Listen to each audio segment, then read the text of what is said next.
welcome to round 2 of the championship at the spectacular Red Bull Ring in Austria. Known for its breathtaking scenery and fast-flowing layout, this 4.3-kilometer circuit challenges drivers with its dramatic elevation changes and mid to high-speed corners. Last week in Misano, Andy Boardman took an early championship lead with a win over Christopher Streppen and Klaus Neuring, but now the stakes are of course getting that little bit higher.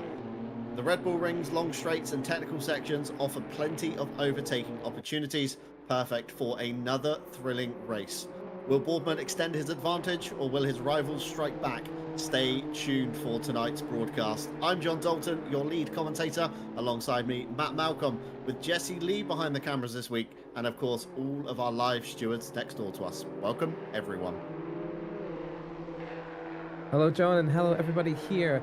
Yes, so last week has been a very exciting race for everybody here today, and it will certainly be a good one here as we see Callum Kerrigan coming up through the final few turns. I'm happy to go through a full onboard lap for everybody here today.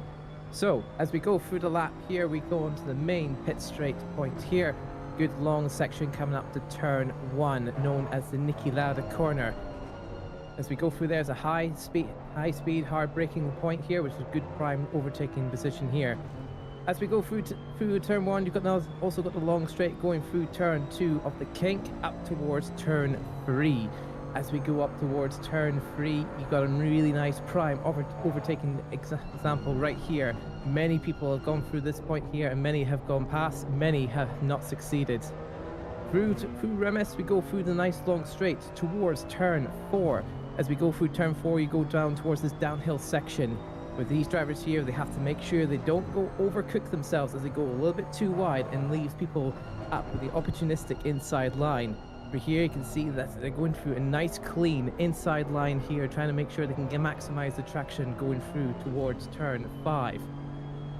With turn 5 here you'll be able to take a nice long left hand here. Make sure you can able to keep as much that speed, as much that momentum as you can going through the next turn here. As you can see, you can have to plant it as far on the inside as you can and put that foot down as quick as you can, able to maximize the speed. Going up through onto the final 2 turns here, you have to make sure you don't go too wide here, otherwise you will very easily pick up a track limit, or you might easily lose your lap time here in qualifying. Going through to the final turn here, you can see, try to maximize it, try and go as far as he can to bring out the speed, and goes about to cross the line to finish his lap here. As you can see with Les Stephenson, he's able to get through a 1:41.6, with Andy Boardman also able to get past him very quickly, but that's the times coming in just now. With it being 1:41s, we've still got a long way before some people are able to get to the top of the times. Yeah, of course, the M2 takes a little while to bring into the optimum window. Of course, no tyre blankets here tonight for these guys. So some of these times are going to be some of the slowest. Of course, the air and track temperature very healthy today in Austria. 25 degrees in the air translates down to 27 on the asphalt. So Pirelli should be coming into the window relatively quickly, so to speak, but it's still going to take a good 2 or 3 laps to really settle those pressures out and of course bring the brakes in as well. So keep your eye on the timing board. Of course, Klaus Neuring, the man on your screen at the moment, at quickest with the 1:41.562, but already Raphael Huell, Andy Boardman under a 10th, Christian Lindgren just over a 10th, Christopher Streppen in P5, of course, fastest man in practice as well. So lots of competitive times coming through. Of course, look to the right hand side on the track map. 24 cars on the server, but it certainly looks like more than that as we compact them into the Austrian countryside. So Andy Boardman, of course, coming towards the end of the lap through turn 8, over the rise of the hill he goes down towards turn 9, and as Matt said, very easy to of course run wide here. The track limits being of course the red curbing, so 2 wheels always kind of on the red curbs at any given moment, and super easy when you're pushing the limits to really extend over that. Andy Boardman for the number 69 Greased Weasel Racing entry to pole position provisionally. Of course, Christopher Streppen answers back, just under 3 tenths between him. Klaus Neuring 3 tenths down as well. Raphael Huell, Martin Lawrence just behind. Christian Lindgren still chasing down as well. So lots of big names in the field, lots of names you'll recognise if you're a regular here at RCI. Of course, Martin Lawrence, I think, wasn't present last week, so I think this is the first round of the calendar for him, and racing last night in LFM with Martin Lawrence. So pretty fired up driver, really ready to go, and excited to see, of course, Matt, what he can do in the M2. Yeah, it certainly is. With him driving in the esports event on Saturday as well, he's able to show that he can keep up with the guys on top. So it'd be pretty good to see what Martin Lawrence can do this week, even though he wasn't in last week. So with him being 4 tenths off, there's definitely certainly more time that he can gain. He goes through towards the last sector here. He's able to try to maximize those corners there. Again, he still has to be worried about making sure he does not invalidate any of his track limits, be going as wide as he can through turn 9 and turn 10, making sure he doesn't go over those lines that he needs to keep. So as we go on to the final straight on here, let's see if he's able to improve at all for this lap. Goes across the line, gets within 2/100th of a second of Andy Boardman. So still a lot of time, still a bit of time to gain, because this. But right now, we can see that some of the people from the practice sessions are still able to get a little bit faster here. Yeah, of course, a little bit faster as the Pirellis tend to phase in. Of course, Andy Boardman back to the pit lane, very briefly splitting the session in two. Probably a new set of Pirellis, a little bit less fuel in the car, and he will go again. Lots of drivers triggering yellow flags around various points of the circuit, immediately hopping back to the pit lane to, of course, reset and regain their thoughts for another small stint in qualifying. Stand corrected on Martin Lawrence. He was actually here last week, finished in P4, so currently sits 48 points in the championship. So looking to try and, of course, close the gap to Andy Boardman and his rivals ahead. Tom Shipston, of course, regular face in Mondays as well. Of course, the RPMS Sim Sport driver. And again, we've got a few of those signed up for the championship. So Matt Stevens, his teammate, of course, down in P17 at the moment. And of course, just ahead there, I believe, on circuit is Matt Stevens in the number 70. No, actually not. It's the number 44. On that one, still getting used to everybody's numbers. It's Martin Foster, of course, down in P23 at the moment, 2.8 seconds off the pace. So maybe some teams possibly tonight, Matt, looking to maybe work together through these kind of longer sections, see if they can punch a hole in the air for the sister car and see if they can maybe propel themselves up through the grid. I'd really like to see some slipstreaming tactics being used a little bit more in ACC. I feel it's a strategy that's quite underdeveloped, especially with, you know, the team numbers that we have here today. Of course, Callum and Les being essentially teammates. We've got, of course, the Sim Brothers Racing entries in various guises throughout the field. Of course, Byron and Nordquist. We've also both Victor and Nicholas Nordquist here tonight. Of course, Christian Lindgren also part of that outfit as well. So 4 cars potentially that could be working in pairs to try and get themselves around a lap as fast as they can. Yeah, definitely. But again, it all sort of depends on where the teams end up in end up in qualifying, because you could play the team game, but if you're split off between 5-6 places, you're not going to be able to get around and take full advantage of that slipstream effect unless you are well within each other's times. But again, it could just be a matter of just maybe it's best to hold people behind you just so you can get a better place for your teammate, or maybe sometimes it's best going at it alone, try and make sure you can get yourselves the best full advantage for yourselves. Yeah, of course, it's all very well and good working with a teammate, but again, you have to be on kind of equal pace or the tactic doesn't particularly work. As we flick towards Martin Foster, I think Jesse Lee in our ears was hoping we talk about Sebastian Brunier, and here he is, of course, on our screens at the moment.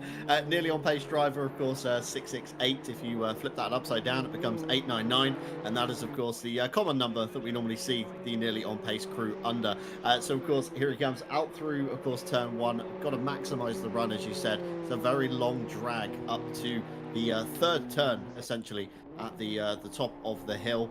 Just looking towards his sector times at the moment, currently down, but gaining good in the braking zone towards turn 3. So if I know Seb and the way he kind of drives the circuit, he tends to underdrive the car quite a lot, finds the kind of level of grip and where he can really push the car, and then slowly begins to build pace up and up and up as that confidence grows within him. So expect to see him shuffle himself up through the grid a little bit during this qualifying session, and more than likely he'll find some places in the race as well. Typically a very safe driver, keeps his nose clean, out of trouble. But it is currently at the top, Andy Boardman out in front in pole position. Of course, Martin Lawrence just behind, very small margins here. And then a big gap back to Christoph Verstappen, being chased by Klaus Neiring, Raphael Huell, Christian Lindgren, and Les Stevenson, all within half a second, essentially, of the top time. So lots of small gaps, particularly between Huell and Lindgren. Of course, Verstappen a little bit off to where we normally expect to see him. Klaus Neiring has just jumped up ahead to P3. Very small margins already between the top three, Matt, and I think it's going to get even smaller in about 3.5 minutes' time. Oh, definitely. I think the pressure is starting to mount on to these drivers here. They know they can get better. They know they can get more time. You see with Verstappen, he was one of the fastest with a 41.1 at practice. So we're hoping to see whether or not he's able to get anywhere close to where he was before. So as he goes across the line, he was up, but he did invalidate his lap going across that line there. So he's still got plenty of time to get a little bit more time in there. He does have the pace. He does have that potential to get to the top of the pole position. As we go over to Klaus Neiring, I'm being told by Jesse he is making quite a big significant gain on his opponents. You can see he's about 2 to 3 tenths at the minute. So if he's able to keep this up for the rest of the lap, he's going to be able to take provisional pole and keep it at a pretty nice gap between P2 and P3 if he can hold it on just a little bit longer towards turns of 9 and 10. Because again, if he goes a little bit too wide here, trying to get a little bit too greedy, he might be able to just invalidate that time and just ruin all that effort he's just made. So he's going on to here. He's making a much cleaner line here, staying on the inside of those red and white curbs there. Still keeping it all nice and clean from there. Still going up as he goes across the line. Oh, he just gets himself up just a little bit more. He puts himself half a tenth on the Andy Boardman. So it's going to be very close for everybody else for the next 3 drivers here. Yeah, looking very quick indeed. Klaus Neiring towards the top of the board, a 141.177. But if anybody can beat him, it's of course going to be this man here. Maybe 2 more laps in the book for Christoph Verstappen there. You can see him already extending the track limits as he comes through turn 9, sets himself up well for turn 10. Got to be brave, throw the car into the compression of the corner, but you've got to get a good exit towards the line. It's going to be very close here. Christoph Verstappen to the line, and it's P2 for the Belgian driver, a 141.202. That's a very solid lap time, and we've now got 4 drivers under a tenth. Raphael Huell, of course, the next driver on the list, just outside the magic window, dips his tyres in the gravel coming out of turn 4, losing some time towards turn 5 and 6. Got to keep it safe through this middle sector. It's very easy to miss an apex or jump on the throttle too early, cause a little bit of a slide, maybe dip another wheel into this gravel trap, and again, very wide into turn 7 to try and straighten up the wheel as quickly as you can for turn 8 to begin the run, of course, uphill. Again, it's a crucial kind of exit point through turn 8 to carry the momentum through here. Again, taking the wide line like we saw Christoph Verstappen through turn 9, of course, downhill, so you carry more speed in towards turn 10 as one of the RPMS cars invalidates in the background. They're going to have one more shot at it along with Raphael Huell. Towards the line he goes, seeking an improvement. It's very close though. It's a 141.472 against a 141.445. So the German driver goes again, and Matt, I think he's going to have some pace in it if he can just tidy that lap together. There's a few points where he was losing time out of corners. Focus on corner exit, and he should see himself forwards on the front 2 rows of the grid. Oh, definitely. It's about keeping that momentum, trying to make sure you can get that perfectly. But he'll be on his final lap as we go over to Christian Lindgren, who's currently up in his lap time. So if he can keep it clean through turns 9 and 10, and still able to gain a bit more time, he's going to get himself into a really nice place here. He's currently in P6. If he's able to gain a little good amount more, he might be able to catch the likes of Huell, as he's still capped up on his time. As he goes across the line, he gets himself the exact same time as Huell. He doesn't gain that place, but he does match him at the very end of qualifying. So if Huell is able to increase his time, I don't think there's much else that Lindgren can do, of course, with the time running out. So it's got to put him in a really nice spot for going into the race. Yeah, Lingering, of course, the first car to cross the line when the clock hit zero. It's oddly satisfying in ACC when we see two drivers do the exact same time. Andy Boardman crosses the line, no further improvement there. P4 is where he shall cement himself. Raphael Huell, of course, looking for an improvement. Klaus Nyring just ahead and wondering if he can cement himself a little bit further on towards that pole position. But Christopher Streppen already back to the pit lane. Martin Lawrence still circulating. Raphael Huell comes to the line for his final lap. Across the line he goes, and it's very small again, a 141.582. Just can't find that magic bit of number. A little bit of a bonk there from the RPMS driver. Shipston across the line, a late improvement to a 141.540. Puts him just behind Christian Lindgren and ahead of Les Stevenson. Another RPMS car in the form of Richard Phillips to the line of 141.987. It's a very small improvement once again. It just proves that a lot of these drivers, Matt, are of course at their maximum time already. And the final kind of 2-3 minutes of qualifying are just those almost ridiculous push laps, of course, where you really, really push the ultimate limit past where you know you can push it. But it's still that kind of, if I don't try, then it's never going to happen. Yeah, but those last few minutes, it's all or nothing for these drivers. As we go across towards the timing tables here, you can see Nyring getting that pole position nice and neatly. So he's able to get a 41.17, which is about the same time as what most of the drivers were doing at the very peak of during practice time, but they just weren't able to convert it well enough into the qualifying times. You got V2 with Verstappen and Martin Lawrence almost within 200ths of a second of each other, followed by Andy Borman, who holds the middle sector prime time at 41.227.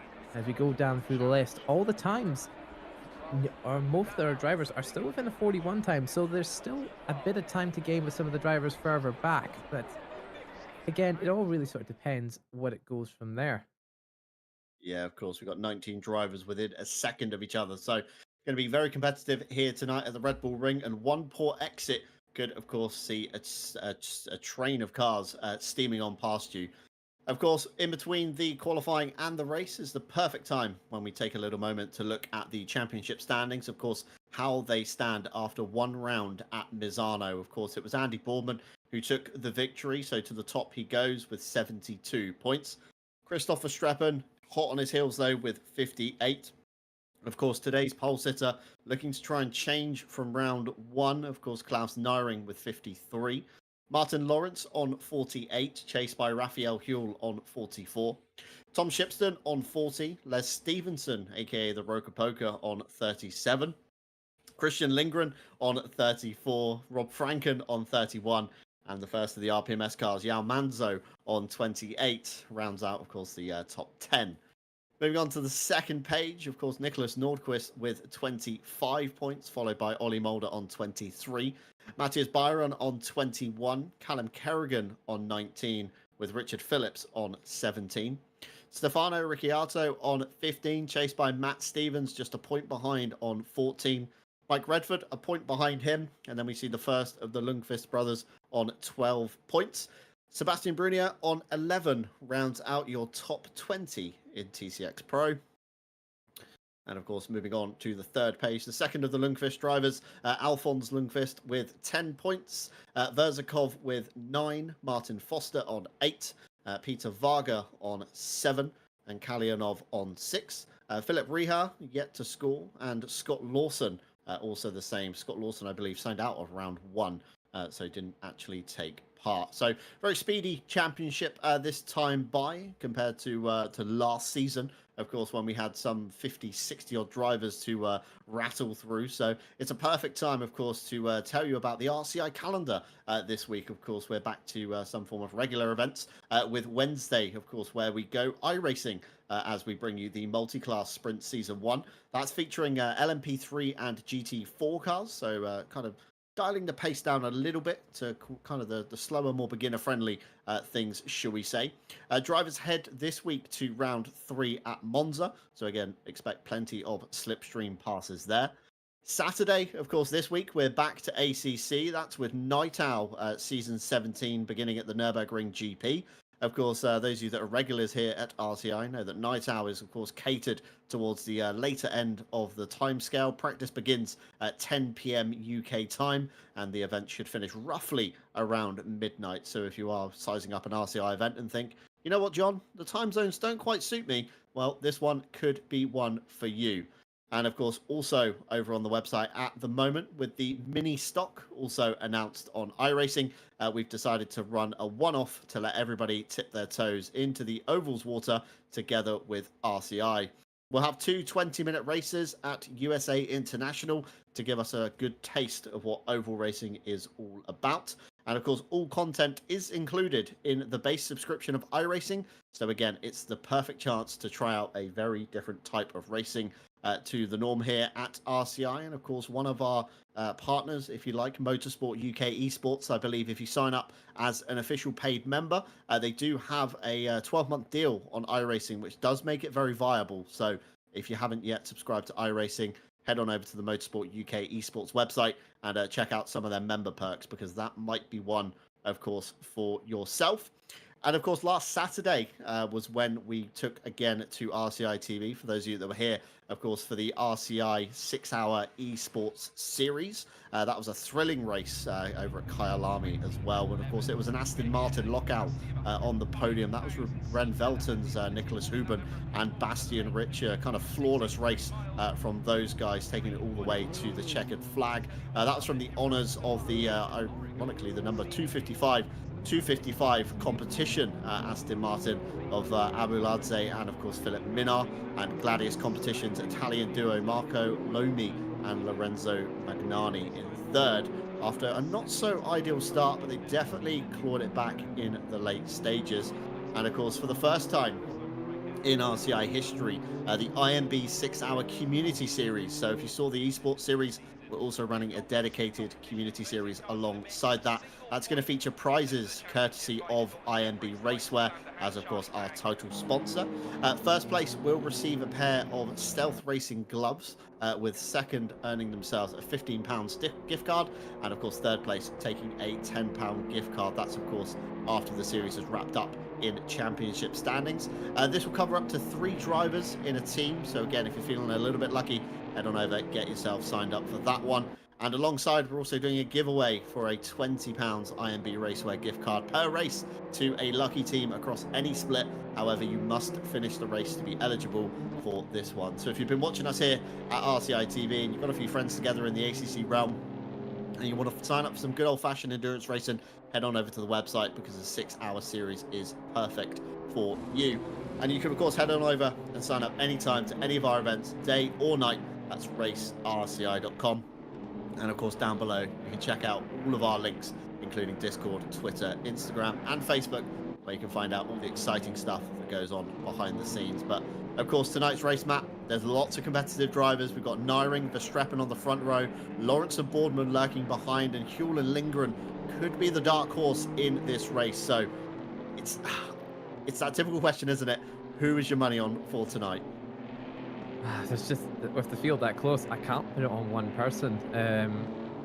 I would say I would definitely give it a mixture between the top 3. I would say with Nyring, Verstappen, or even Lawrence. I wouldn't count out Boardman because, again, he is a very strong driver. He is very fast, but again, it all really sort of depends on who can really hold themselves together, because some people might sprint to this turn 1 to get a good opportunity inside or outside to get the overtake done. Some people might take it down over to strategy. So again, it really sort of depends on who's willing to take the sprint and who's willing to take the marathon. Yeah, so it's the classic kind of hare and the tortoise story, isn't it? Who's going to go like a bat out of hell down to turn 1, and who's going to bide their time and try and keep it trouble-free, as of course we head through the final turn towards, of course, the start line, getting ready for the green flag. Of course, Klaus Nyring in the Shell Helix powered car on the right hand side of your screen, Christoph Verstappen to the left, Andy Boardman in the M Sport colours behind, and of course Martin Lawrence shares the second row alongside, getting ready now to go green. And we do go green, and it's a very lazy start from Klaus Nyring, almost caught napping as Christoph Verstappen has already made made it to the front, and Martin Lawrence up the inside as well. Andy Boardman sensibly maybe hanging back a little bit on this one as the mid-pack goes too wide through turn 1. It's a very easy corner to go too wide. We've got the Sim brothers almost 3 wide in the background there with Peter Varga as the swarm of Jurassic-themed cars heads out of turn 1 through turn 2 of the kink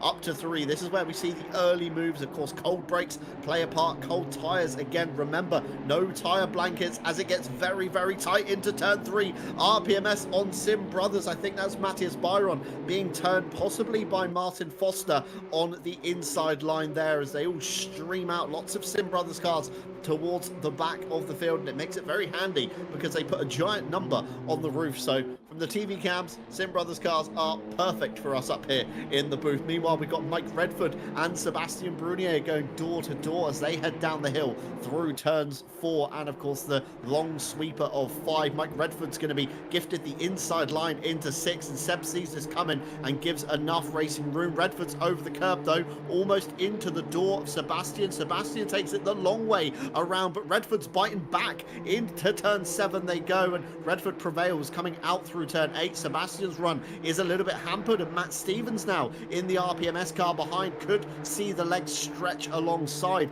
as they head down towards turn 9. Of course, Callum Kerrigan coming under fire from Victor Nordqvist here in the background. Nordqvist on the inside, Callum Kerrigan, sorry, swooping around the outside, gets ahead of Nordqvist into the final turn. But Klaus Nyring, here we go, the end of lap 1 already sizing up a move on Christoph Verstappen. The pace has come back in that Shell V-powered car. Coming through turn 1 though, Klaus Nyring not able to make it stick, and Andy Boardman sideways in the background. That's Boardman into the inside pit wall. He's going to have to wait for everybody to go around. Championship leader at the back of the field. This is going to be one hell of a comeback drive if he pulls this off, Matt.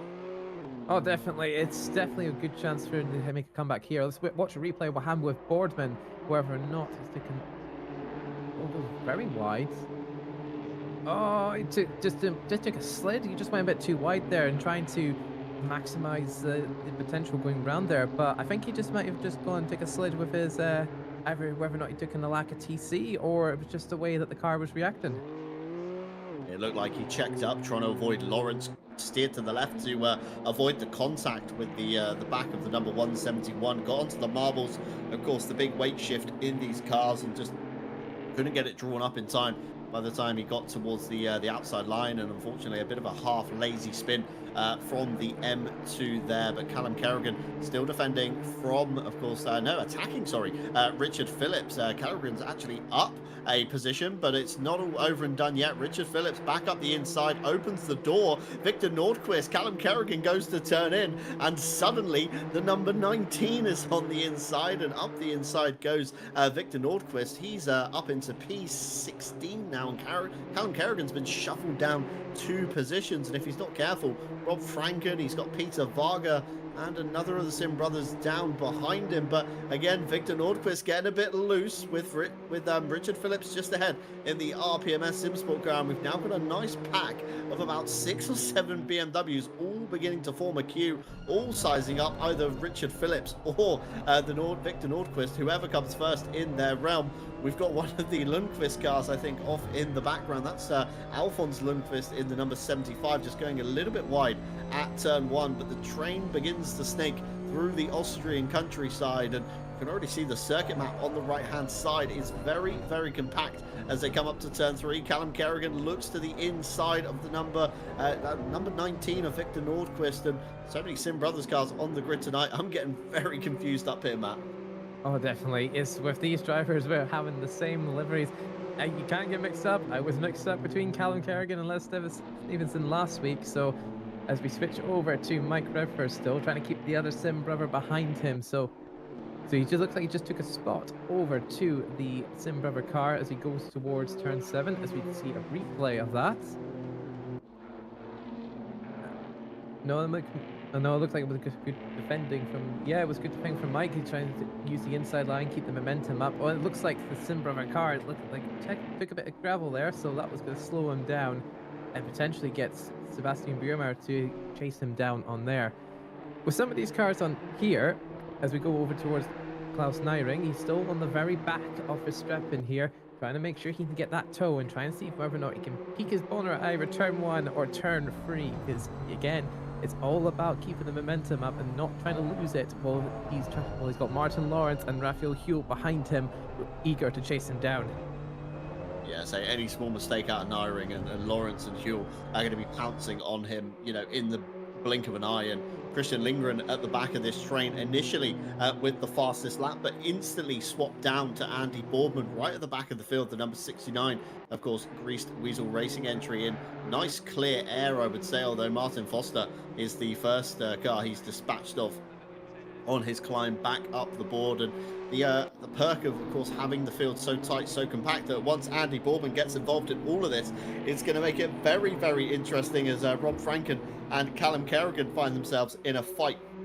Good old RCI kind of steward on steward fight. So this should be the prime example of how we want you to drive here at RCI. But Callum Kerrigan already sizing up a move into turn 4 towards the bottom of the hill, and both drivers hard on the brakes, of course, drawing up the M2 CS as they do it. It's so easy, Matt. I don't know if you've done this, but heading into turn 4, you misjudge your braking point by a small margin, and because it's downhill, gravity really takes effect, and you've got no hope of slowing up for that apex. I've done it as well so many times before. We can see the nearly on pace Sebastian Biermer is getting overtaken. Or maybe not. He's maybe able to hold off against Nordfisk in the Sim Brothers car. But again, you've got Matt Stevens behind there in the RPMS car, trying to take full advantage of the Sim Brother car, going a little bit slower on the outside line. They go too wide at turn 9, but it splits off. Just a nice little train there. He has to make sure that the rest of the guys there aren't going to be pouncing on him. So as you can see, Matt Stevens has a bit of a cleaner exit. He looks like he avoided it for a second there. Side by side, going towards turn 1 at the Niki Lauda corner.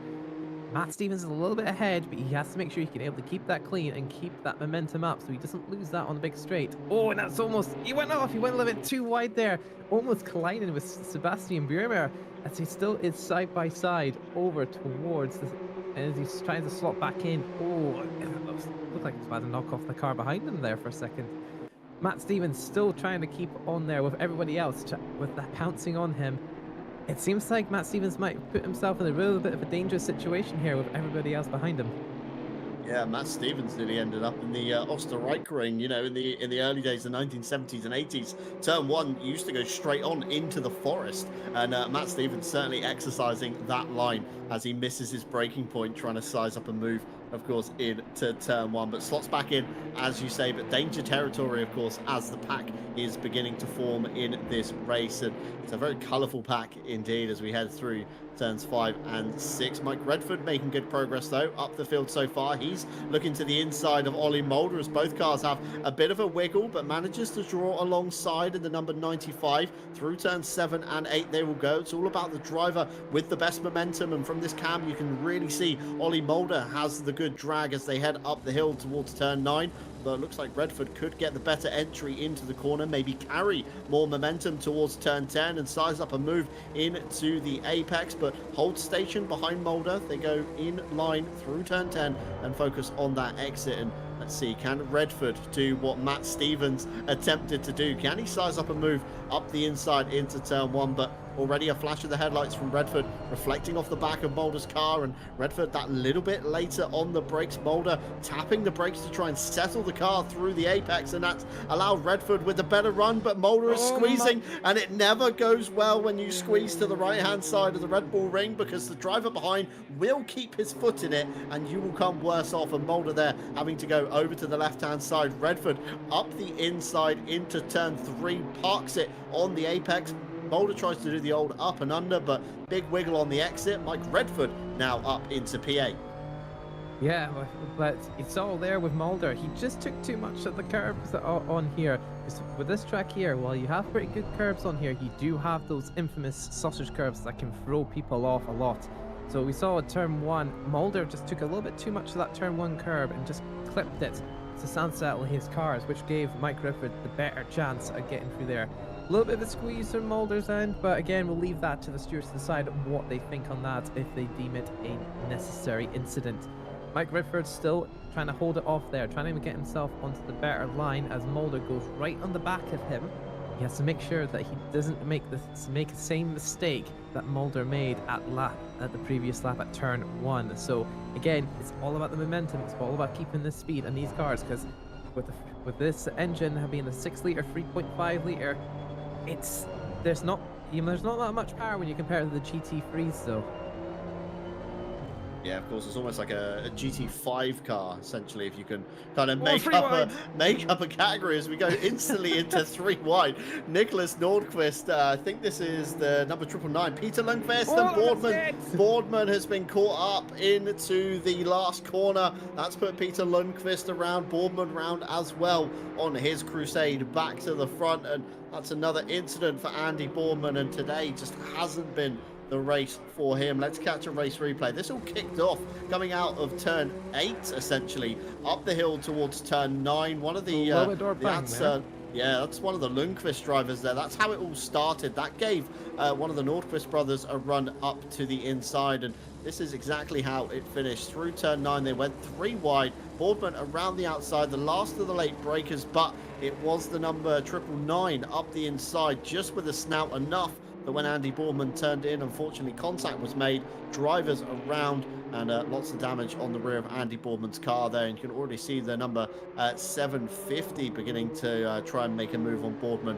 as well, and that's not going to be good for his race. Although, of course, we have had in the YouTube chat people mentioning Andy Boardman should probably pit as soon as he can. Of course, we do have the mandatory pit stop in the server tonight. Of course, last week was a little bit of a hiccup from us here at RCI. So there's a 20-minute pit window in this championship, so around about 8 minutes until that pit window opens. And we do have a fixed refueling time of 25 seconds. So whether, of course, you add the litre, 10 litres, 20 litres, 30 litres, etc., it's going to cost you 25 seconds with, of course, tyres costing you the additional 5 seconds overall. So it's all about that balance, isn't it, Matt? Is tyre wear crucial here? That you need a fresh set of Pirellis. You need a couple of laps, of course, to bring him in, as that's around the outside on Alfons Lundqvist goes. I think that was Rob Franken in the 202 with outstanding pace around turn 10 there. So Rob Franken up into P16 and Alfons Lundqvist down to P17 now. But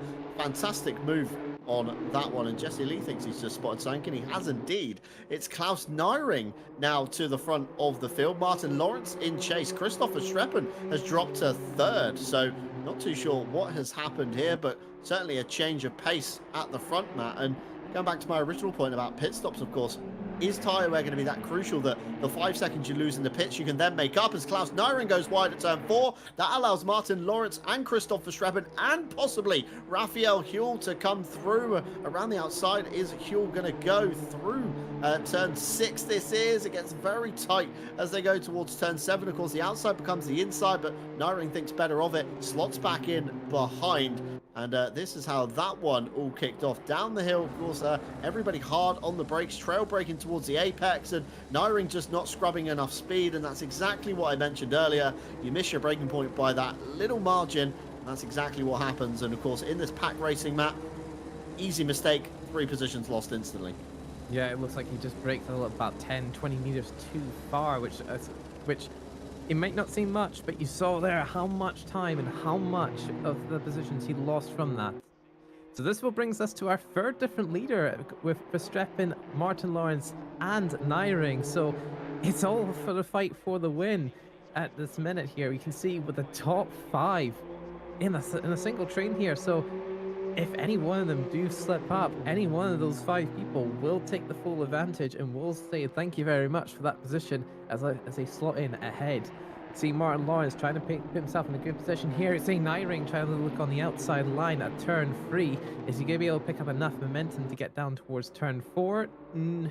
Doesn't look like it, but the gaps are still good and consistent between those top 5 drivers. So again, it really sort of depends on whether or not they can keep this up and keep that momentum going, because if you slip up, you've got 4 drivers that will say thank you very much to you.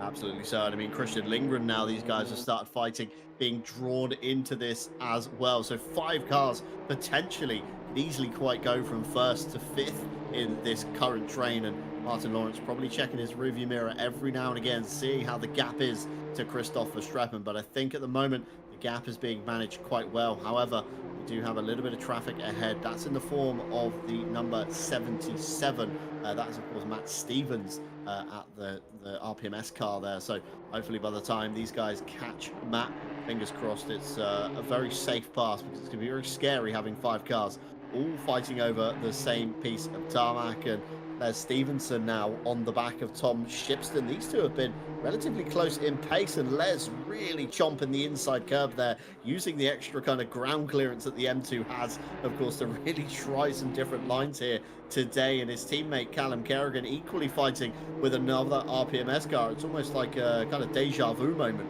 as Kerrigan holds on to P13. Richard Phillips, of course, in P14, and Philip Reichert just behind these guys in the 777 again. If these two start squabbling, that could be 2 easy positions made up. And this is what I love about one make racing, Matt. You do get these kind of packs beginning to form. We see it a lot at Alton Park and smaller tracks where it's quite hard to pass, but it seems every time we run a one make, any circuit you go to, you're going to get these pack racing forming.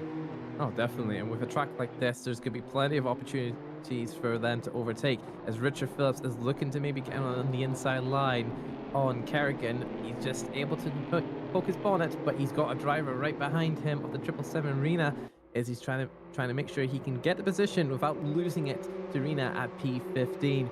So as we go towards turn 4, Kerrigan's managed to build himself a gap to Richard Phillips. So again, it's all about keeping the momentum and not putting yourself in the wrong place at the wrong time, as they all make it cleanly through turn 4. They are still holding the gaps there, but he's able to secure himself a little bit of a safety net towards Rena behind him in the 777 car. As we switch over to Verstappen here, he's still trying to all 5 of those drivers are still going to try and find their way to maximize their points here. As they go through the final corner, Nyring takes a little bit too much of that curve, as I said, and he's gone a little bit too wide there. So that gives Lyngarden a chance to maybe even try and go peak at turn 1. Is he going? Yeah, he looks to be swaying about there. Go on the inside, go on the outside, trying to find the right spot. Nyring takes a little bit of a closer turn in it, but that kills his momentum a bit, as Lyngarden is able to get his bonnet right to the back of him. Is he able to try and squeeze him through? Oh, this just doesn't seem like it just yet. But again, turn 3 is a prime overtaking opportunity to get yourself on the braking points here. As you go up towards there, they're trying to he's keeping it safe, but again, he's going to try and see about maximizing the traction out of there to try and get as much speed to get him on the next corner.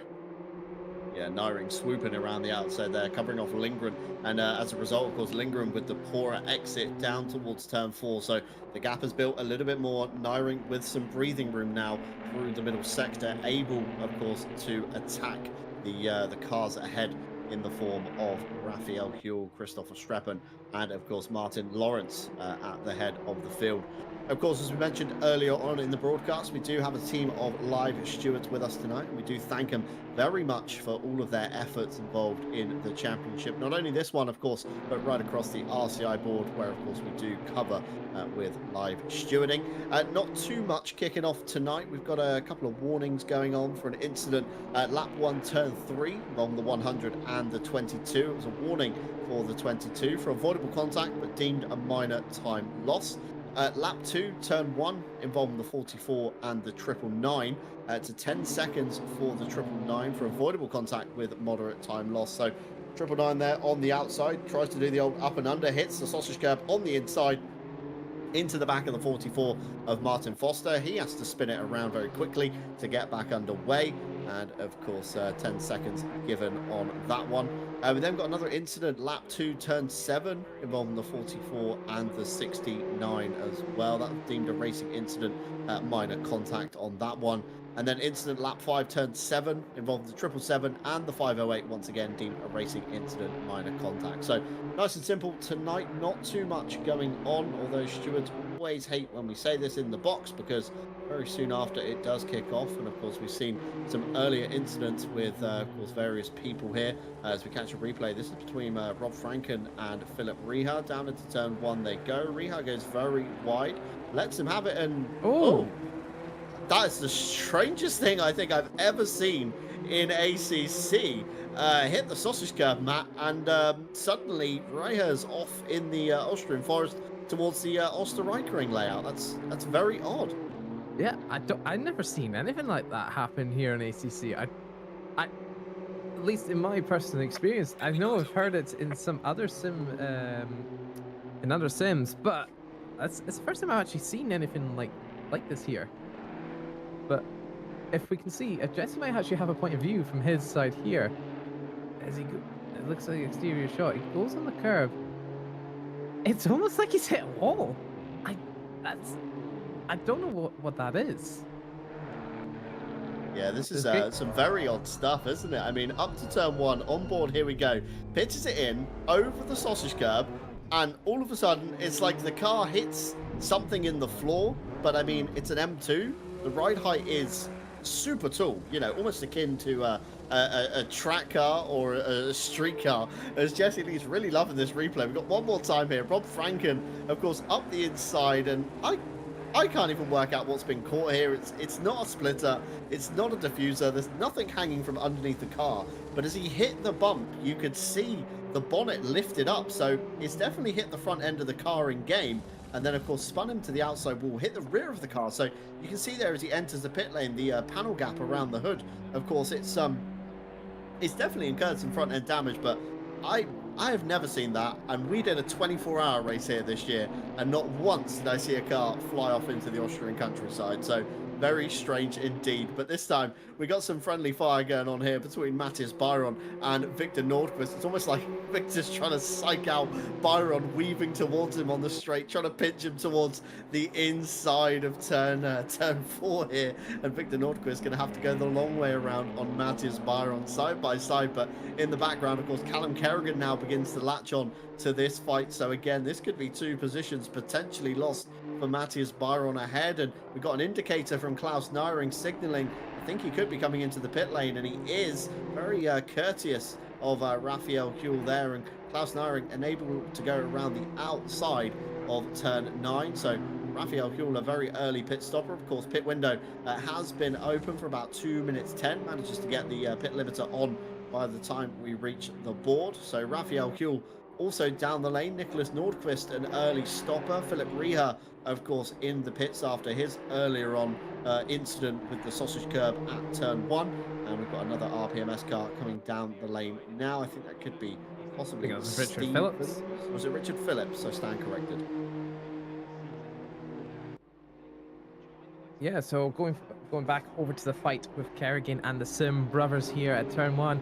It looks like one of the Sim brothers just made a misjudgment on the braking point there, going through into turn 1. That's going to lose him a lot of time here and potentially get Franken into the fight with him as well, going through turn 3. But back to Kerrigan. He's still in the back of them there, and you can see Richard. Yep, it was Richard Phillips that went to the pit lane there for the RPMS Sim Sports team there. You also got Richard Lindqvist in there in the pit lane as well. But again, back of the action with Callum Kerrigan still on the back of Brian. But still in the back of that Sim Brothers car there as they go through towards turn 4. Again, he needs to make sure he can get that braking point right. Otherwise, he'll be going to the back of him, which he does not want to do. As they go and try and sticks on the inside hook line there, trying to make himself not touch that gravel. Because as we saw there, if you touch it, you lose a lot of time. You got to say thank you to the guys that are going to be behind you. Yeah, of course, a very momentum-based circuit, as we spoke about earlier. You know, when you've got low power numbers such as the M2, you can't use the horsepower to really gain that time loss back. And again, with everybody in equal machinery, a couple of kph makes all the difference in these crucial fights. Callum Kerrigan, of course, dispatched of Victor Nordquist after the mistake at turn 1. So that allows him to really attack Matthias Byron now in the number 100 and a little bit wide through turn 9. I wonder if that's going to be possibly a track limits warning. Of course, yet to see our first drive-through penalty of the day. We're 25 minutes in nearly, so driver's been relatively conservative with track limits, should we say. I think we saw our first drive-through in the RCI esports series in under the first hour, so that was very impressive. certainly for Kaya Lamy. Raphael Huel, of course, the first car on the road essentially at the moment, who has completed their mandatory pit stop. Nicholas Nordquist, sorry, in the number 137, also completed their stop. Richard Phillips, Alphonse Lundqvist, of course, Matt Stevens, and Philip Rihas still in the pit lane with a drive-through penalty as well. So I think he could be maybe the first of the penalty pickups for track limits here. Of course, very unfortunate after the weird bug that we've just seen a couple of laps ago for Philip Rihar. But still, everybody relatively line of stern at the moment. Gaps beginning, of course, to spread out as drivers find their feet. Martin Lawrence still at the head of the field. 1.6 seconds now to the good on Christoph Verstappen. Klaus Nyring still very close behind the number 747. Christian Lindgren dropped off a little bit. 2.1 seconds to the good. And the Roker Poker, aka Les Stevenson, has managed to dispatch of Tom Shipston at some point. And Ollie Mulder and Mike Redford's gap has opened right up as well, after I think Redford even got past Mulder earlier on. So lots of chopping and changing in the field at the moment, but Sebastian Brunier up to P9, and I did say he would creep his way up the field, and certainly that he has done in the first half of the race. Yeah, definitely. As we go on board to Richard Phillips, he's still getting chased behind by Foster. No, sorry, Nordqvist. I'm reading exactly the wrong spot here. I'm reading the fast flap here.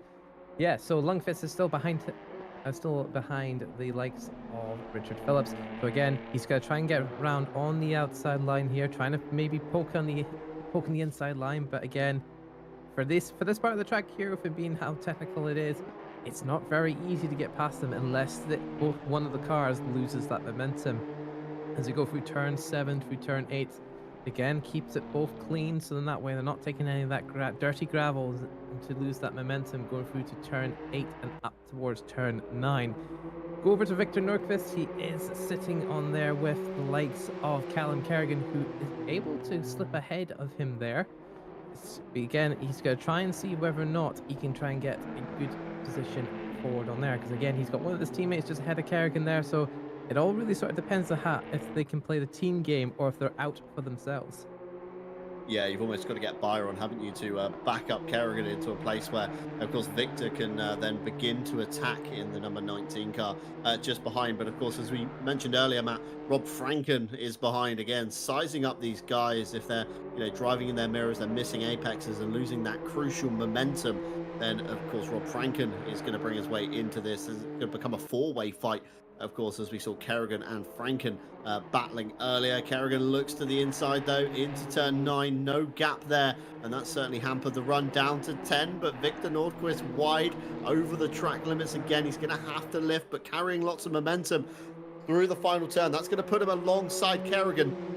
Coming down into turn 1, it's going to be a straight drag race, but of course the toe ahead of Matthias Byron is gifted to Kerrigan, but again up the inside goes to number 19. There's nearly contact, and Rob Franken is going to now get a run on Callum Kerrigan, and it's going to be Stewart on Stewart once again here. I'm wondering if Rob Franken is working together with Kerrigan. There's definitely bump drafting going on between the 280 and the number 202 there as they head up into turn 3. I think the Sim Brothers guys ahead have just about managed to get it stopped, and they have indeed. The gap, of course, opening up slightly from Byron to Nordqvist as the move happened on Callum Kerrigan. And just want to say a big thank you earlier on to Kevin Boss. We did miss it in the chaos at the start of the race, but a channel member for 11 months, that's being an RCI TV supporter. So we thank you very much, Kevin, for your generous subscription there. And a message from him: love me some Dalton in my ears on Monday.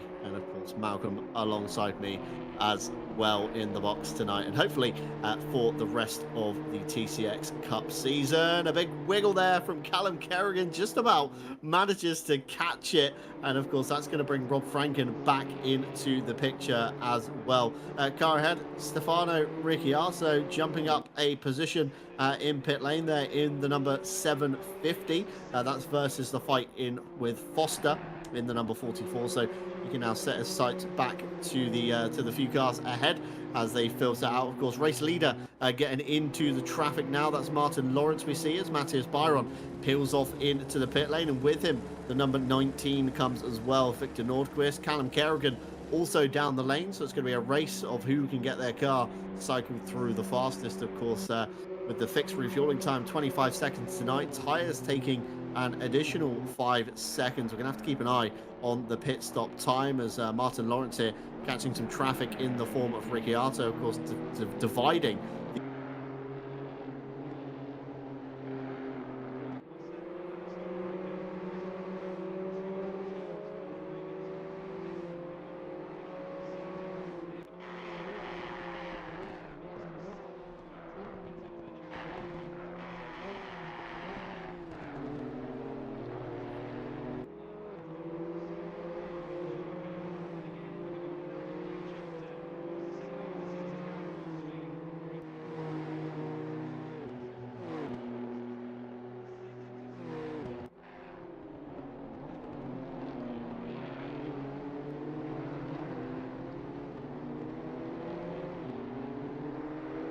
Welcome back to round 2 of the championship, of course, at the spectacular Red Bull Ring in Austria. We apologise for the power outage we've had here in the broadcast box tonight, but we are back, hopefully bringing you the final 22 minutes or so of the race. Of course, we've had lots of change in the field so far. Sebastian Brunier weirdly briefly leading the race at the moment due to not taking his mandatory pit stop at the moment. Peter Varga coming down the lane to take his stop. That's of course just as the timer hasn't been enough to make him go another lap, so Seb will be the final car to pit in the field, of course, gifting the lead over to Martin Lawrence once again. Christopher Streppen 3 seconds down on him. Of course, Raphael Hill chomping at the bit just in the background here, and then the yellow streak of Klaus Nyring behind him. Christian Lindgren, though, still keeping it honest, still lurking in the background. It did say it was a bit of a dark horse along the way so far tonight.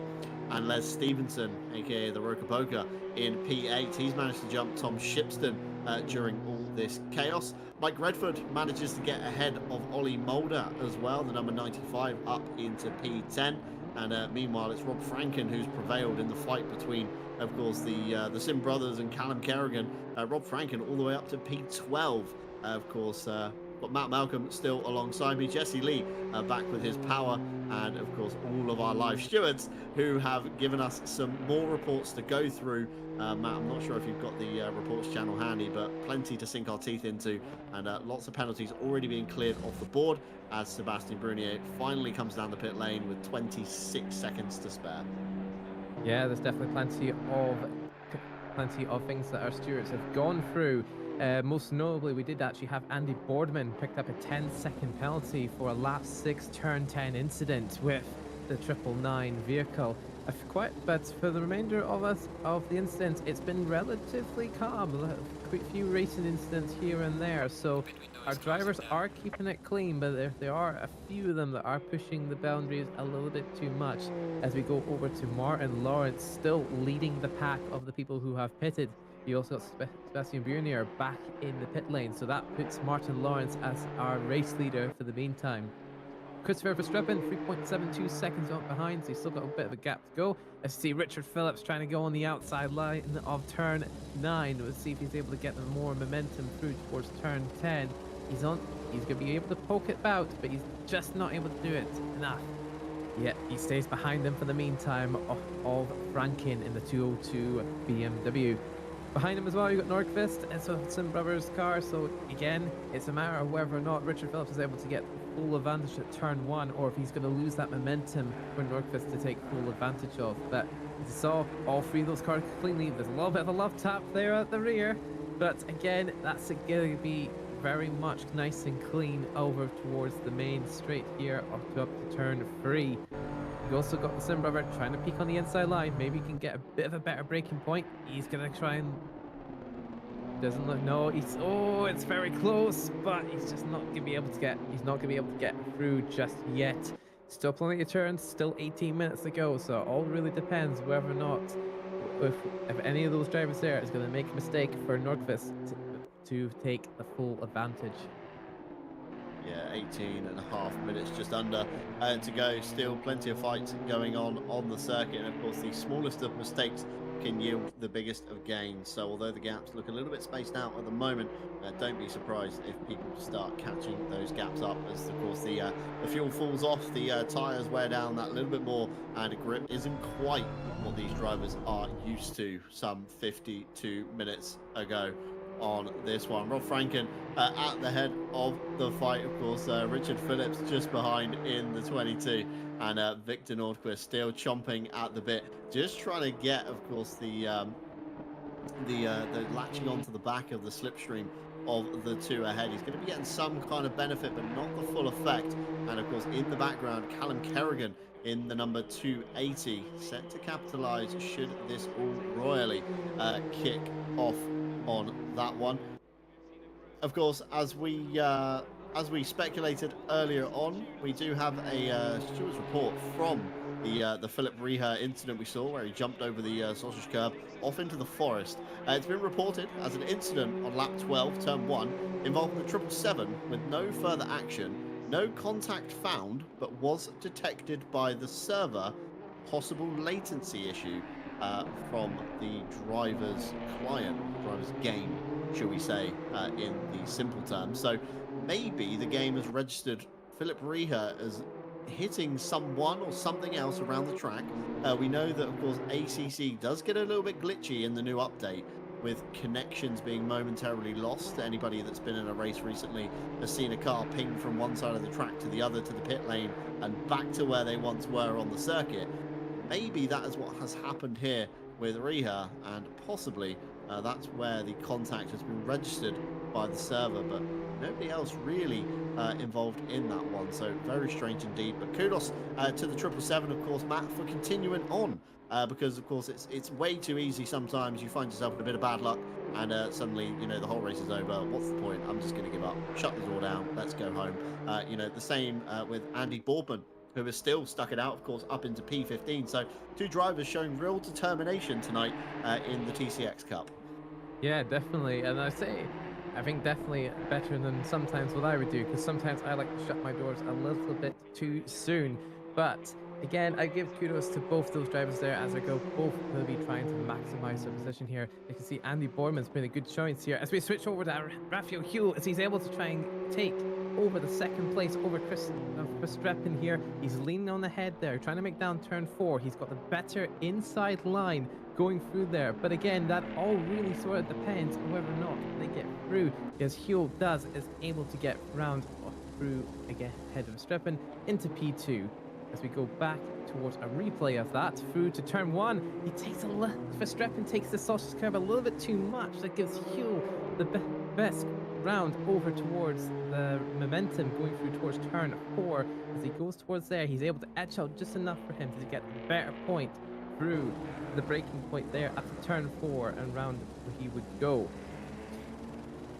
Yep, keeps it nice and clean and keeps it off the gravel. So he has to fight off on the one behind him now.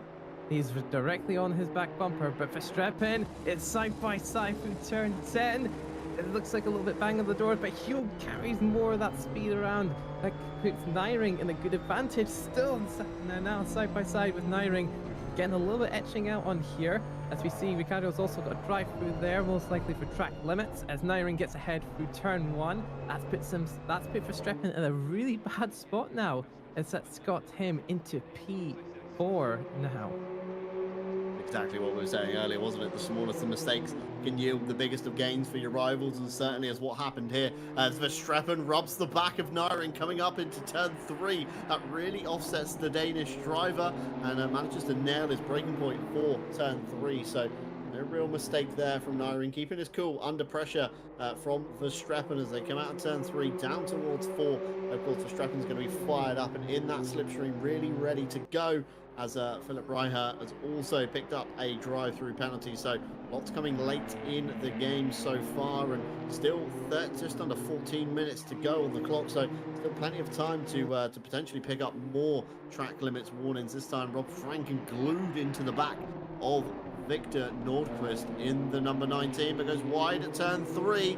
Rob Franken up the inside, able to go side by side, possibly down to turn 4. And of course, the last of the late breakers will prove who has the move. But I think the number 19 just etches ahead on the exit. Much more speed carried through turn 3, but it's a late lunge from Rob Franken. Can he get the car drawn up in time? And he does over the inside curb. There's a little bit of a rub as they come towards the exit, but Rob Franken up into P11, Victor Nordquist down into P12, and Richard Phillips in the background rubbing his hands together with glee, thinking, I'm going to have a piece of this Sim Brothers car now. And Callum Kerrigan also in the background being pressured into it by Andy Boardman in his mirror. So this is about to be a 5-way fight, I think, but just outside the top 10. This isn't even for, you know, any considerable major points, but everybody's really getting their elbows out and getting their teeth stuck into it tonight, Matt.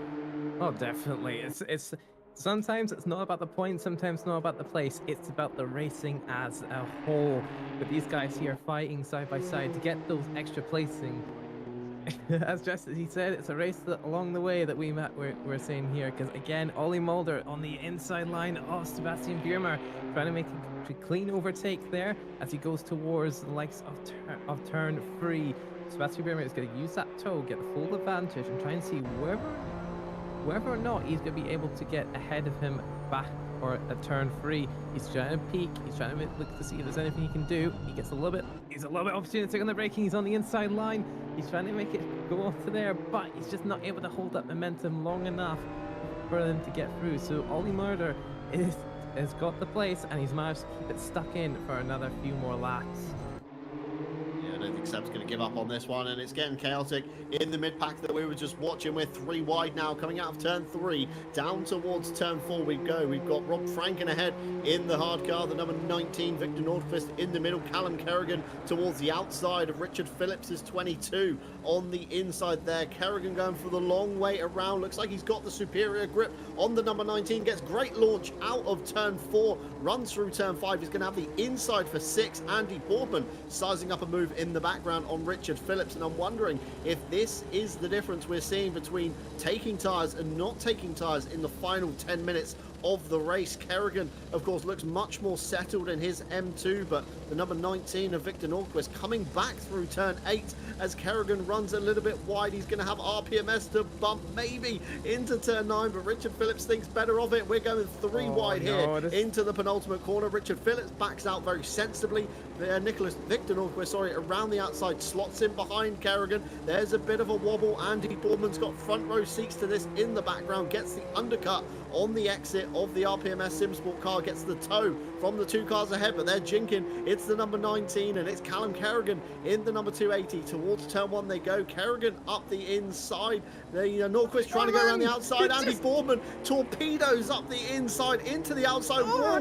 Nordquist just about avoids Andy Boardman bouncing out of the wall, and Richard Phillips probably wondering what is going on, sat there in the number 22. This is absolute chaos, but it's allowed Rob Franken to escape up the road ahead of him. Look at the margin Rob Franken has. Let's have a race replay. I'm going to take a breath, Callum. Not Callum, sorry. I'm going to take a breath, Matt. And yeah, this is some crazy stuff. Andy Boardman out of nowhere into the wall. Somehow Victor Nordquist avoids and manages to get back on ahead of Kerrigan, and everybody other than Andy Boardman gets through there safely. That's some real chaotic racing here tonight. Oh, that was far too close going through turn 9, turn 10. I thought that was going to be a mess there. I didn't actually expect Andy Boardman to, I think it was more outbreaking himself, and the Kerrigan gets ahead of the group as he secures himself that position for the 280.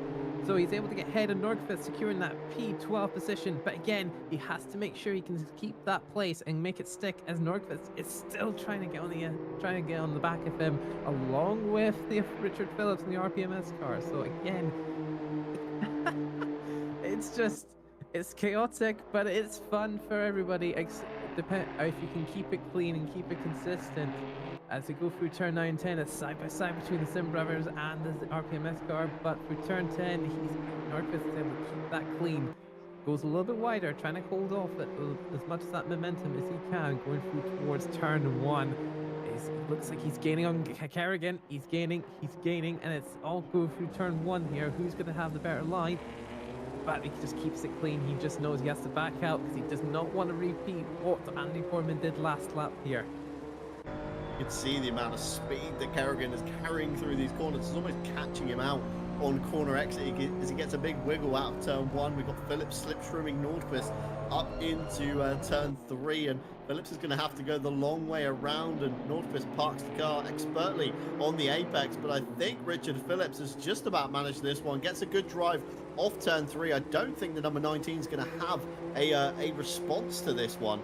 And just looking towards the pit stop times here, Callum Kerrigan and Victor Nordqvist, relatively similar pit stop times. Richard Phillips 2 seconds slower on the pit stop. So, I mean, if this comes down to tyres, I think drivers here should be on the same set of tyres looking at these times, and it looks like Nordqvist is coming back through turn 5, of course the outside line for turn 6, and Richard Phillips plonks the car in the middle of the road to say, I'm not having this around the outside.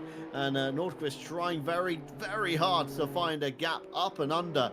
Into turn 7 they go, and it's going to come down to who gets the better run out 7 through 8. Of course, Richard Phillips on the inside, the shorter line, but again, Nordqvist with the longer line, maybe trying to carry more momentum and still in the realm of the slipstream. But all the meanwhile, it's allowed Callum Kerrigan ahead to stretch his legs, of course, try and catch the back of Rob Franken, who's now 2.5 seconds up the road by the last timing gate. And I think that car's going to be slightly out of contention. So Callum Kerrigan just has to keep it clean and keep his sights focused forward, and he should net himself a good haul of championship points. The 668 off at turn 1, straight back to the pit lane on that one. A brief flash of the yellow flag, and Andy Boardman also into the pit lane, and door down for him. That's a day done, but we'll keep the fastest lap of the race to his name, so some small honours to take away from today.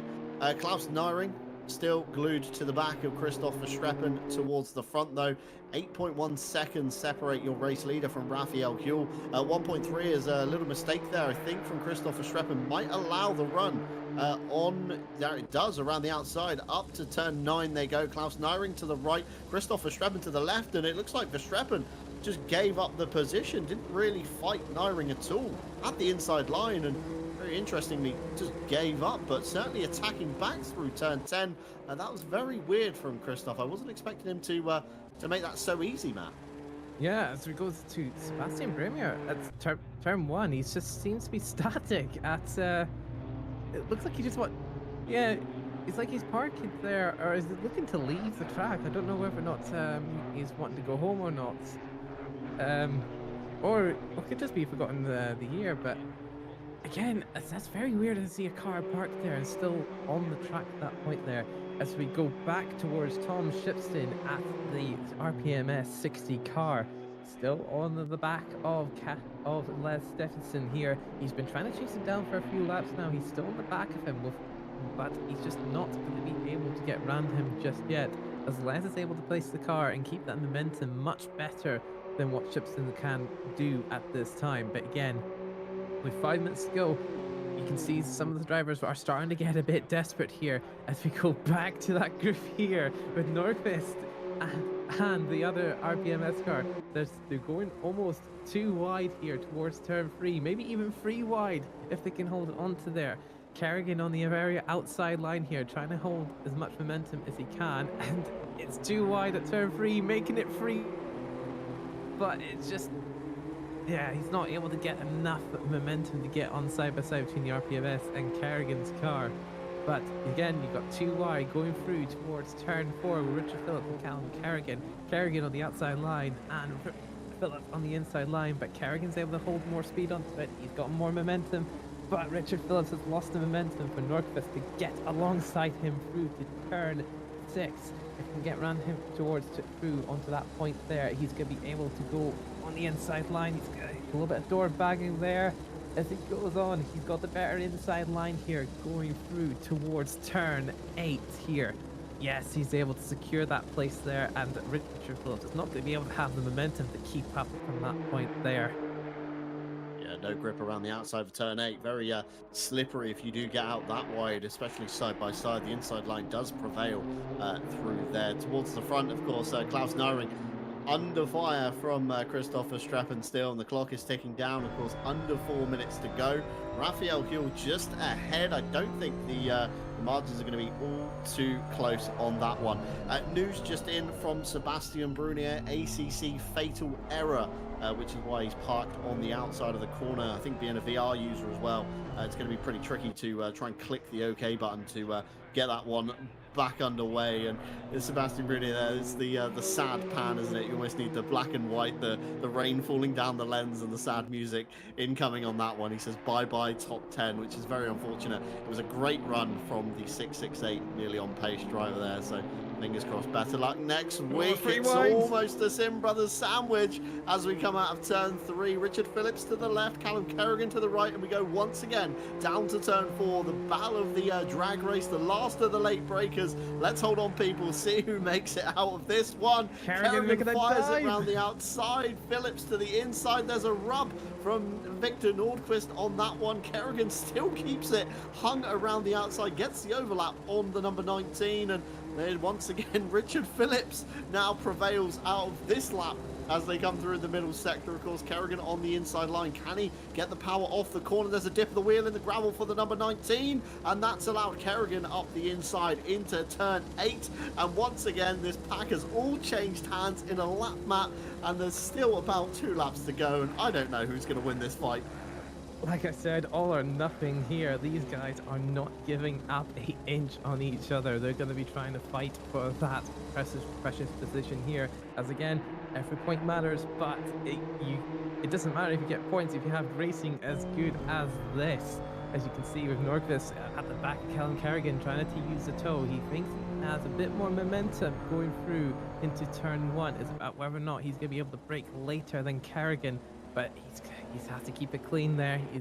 Even though you've got a minute and a half, just over a minute and a half remaining, you don't want to risk losing all that time. As Norvis got to try through, he loses that opportunity to be able to hold that spot there. So he's lost out on the battle between Kerrigan and Phillips.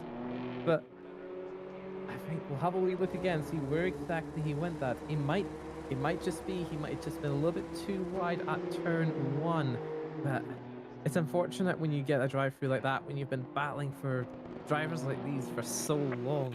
So as we go back into Nyring, we're on the final lap of the race. Martin Lawrence holding a nearly 9-second gap between them. So it's a battle for the podiums here.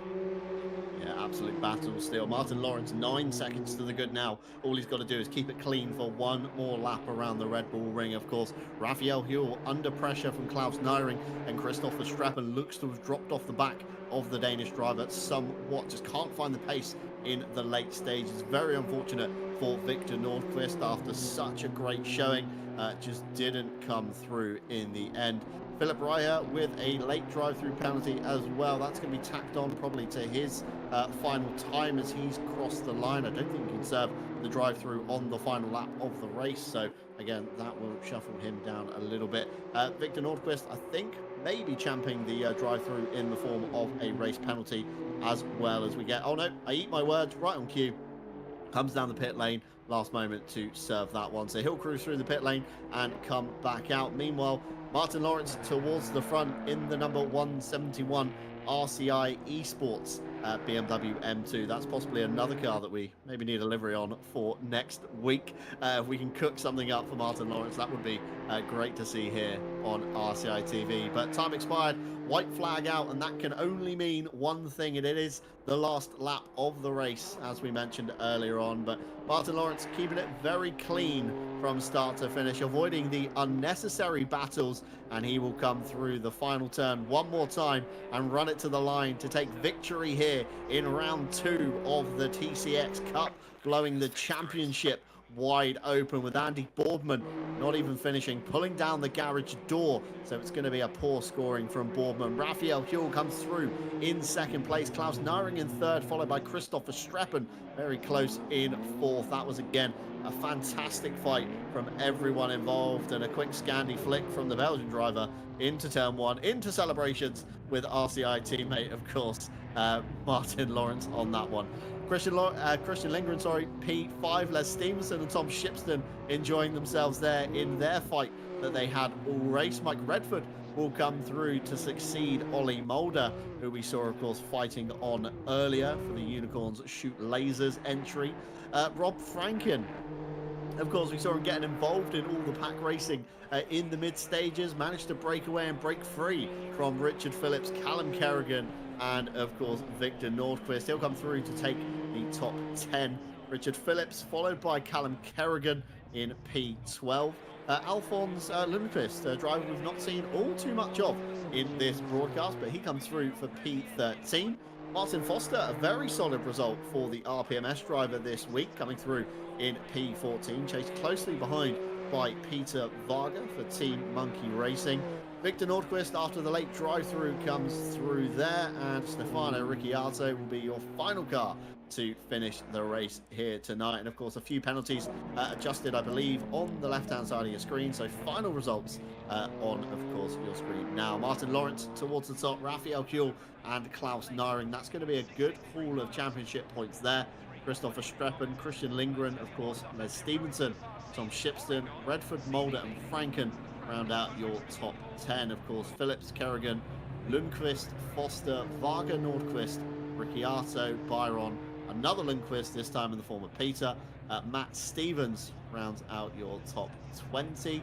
And just scrolling down the list a little bit more, we of course have very unfortunate Philip Reha with the weird bug in the early stages. Sebastian Brunier, a fatal error. Andy Boardman called it quits. Of course, Nordquist as well early on, lap 22. And Kalyanov not actually starting, not registering a single lap on the race server. So very strange there indeed. But still, small field, Matt.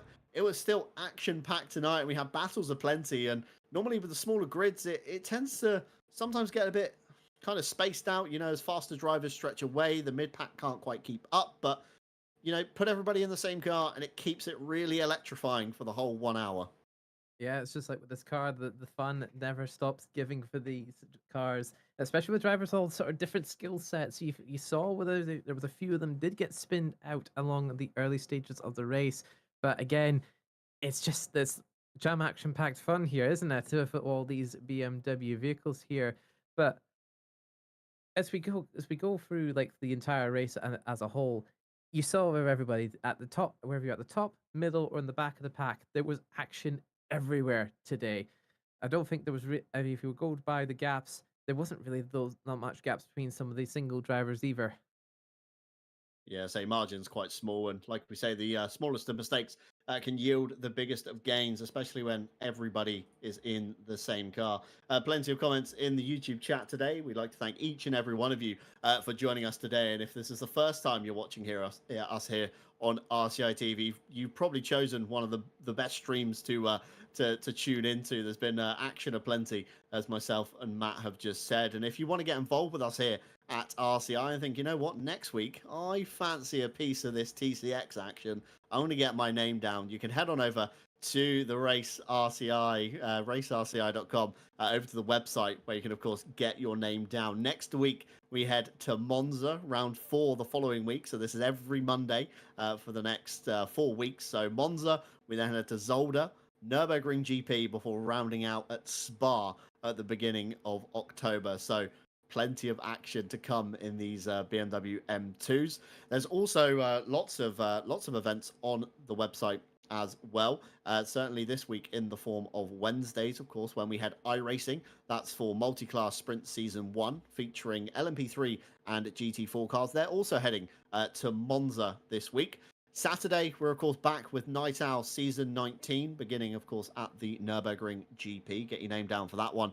If you're on the obscure end of the time zone, practice begins 10 p.m. UK time, finishes roughly around midnight when the checkered flag drops. Of course, alongside that one, we also have the RCI 6-hour series running on the website, with the esports half, of course, taking to RCI TV in last weekend. That was a thrilling race between everybody involved in that one, and Ren Velten prevailing on the top with Nicholas Huben and Bastian Richter at the end of the 6 hours. And again, for the first time in RCI history, the community series will also feature prizes courtesy of IMB Racewear. So if you do fancy your chances in getting involved in that one, again, head on over to the website. Recently announced as well, with the mini stock being added to iRacing, we've decided to run a one-off event to let everybody dip their toes into the ovals together with RCI. We'll have two 20-minute races at USA International to give us all a good taste of what oval racing is all about. And all content in this one is included in the base subscription of iRacing, so no need to purchase any additional content. So that could be a perfect one for you. And if you haven't yet subscribed to iRacing in their monthly scheme, of course, head on over to Motorsport UK Esports, where if you become a paid member, I believe they do have an offer for a year's worth of iRacing involved in that membership. Of course, a big thank you to you guys at home, and also a big thank you to our partners as well. They've been revolving around in the bottom left-hand side of your screen all broadcast. Of course, AK Esports, a top provider of premium esports services and equipment, offering everything you need to elevate your gaming experience. From high performance hardware to expert coaching and event management. And they also provide our servers here for us at RCI, ensuring smooth and reliable racing for everyone.